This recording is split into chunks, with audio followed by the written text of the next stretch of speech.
Real Estate Talk Boston, joined right now by Jeff Hamilton from Columbus and Over Group in the South End. Thanks for stopping by, Jeff. Thanks, Chris. Glad to be here. Now, it seems to be really defining line right now in the market. Properties are coming on.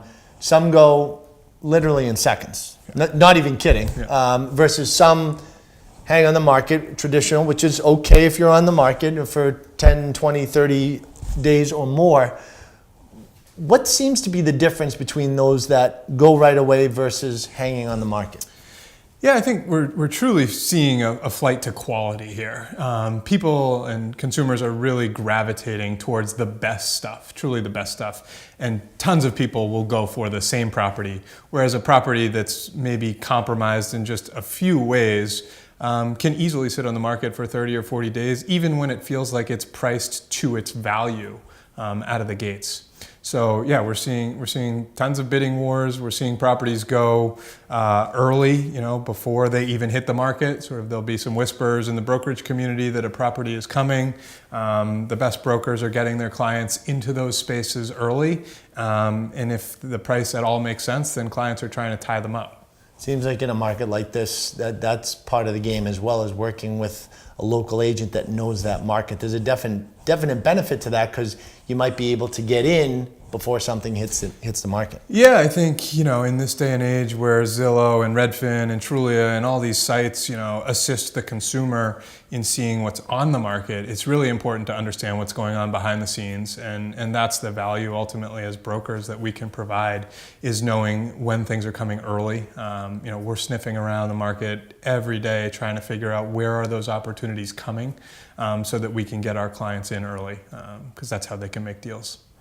When a seller is sitting down with you to figure out the price, what's your biggest hurdle with them? Is it the fact that they have a number in their head, they're stuck on it?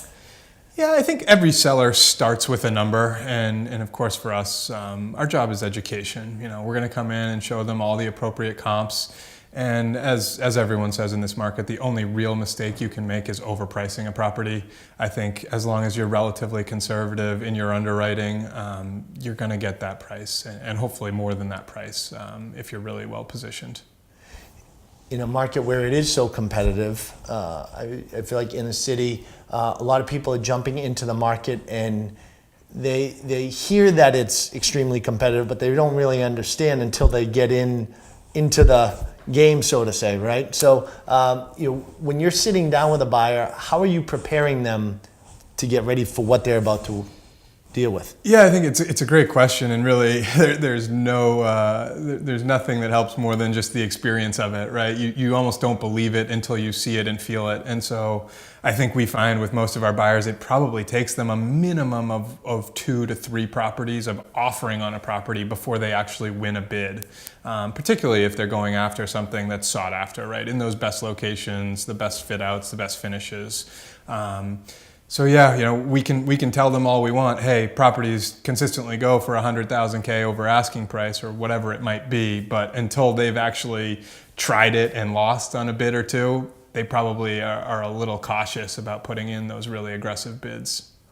And for the buyer out there that has never bought a property before and completely green to it, and it really is a mental game, you have to jump in and be fully prepared, be pre-approved, know your market before you even start to get out there. Of course, yeah. I mean, listen, we tell all our clients, just start going to open houses, just start walking through as many properties as you possibly can, because each property that you see and feel is going to get you one property closer to that one that you're ultimately going to choose and live in.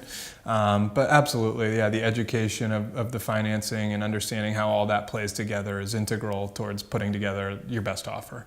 Now let's talk about your company for a second. I'm really intrigued by the name.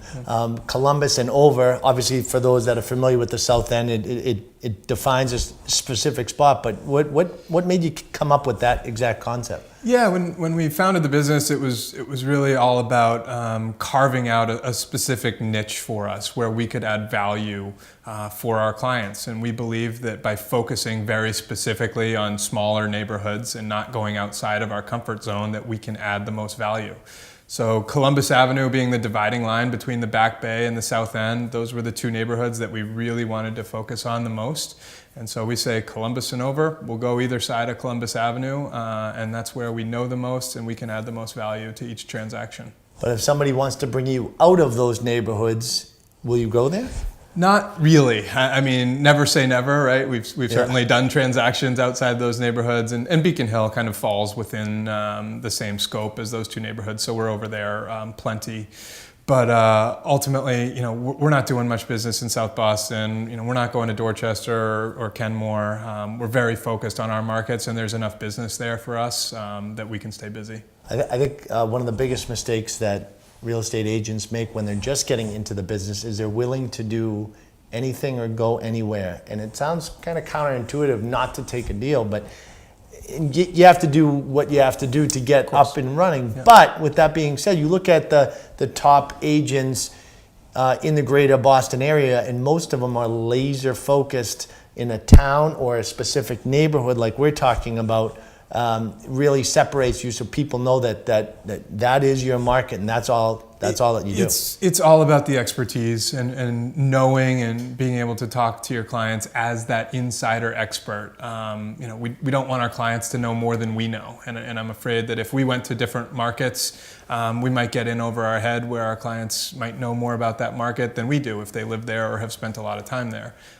So we know our clients are not spending more time than us in the South End, in the Back Bay, and Beacon Hill. We're there in and out every day on the streets. We're studying the data every day in those markets to understand the trends and patterns with what's going on. So that's where we add value.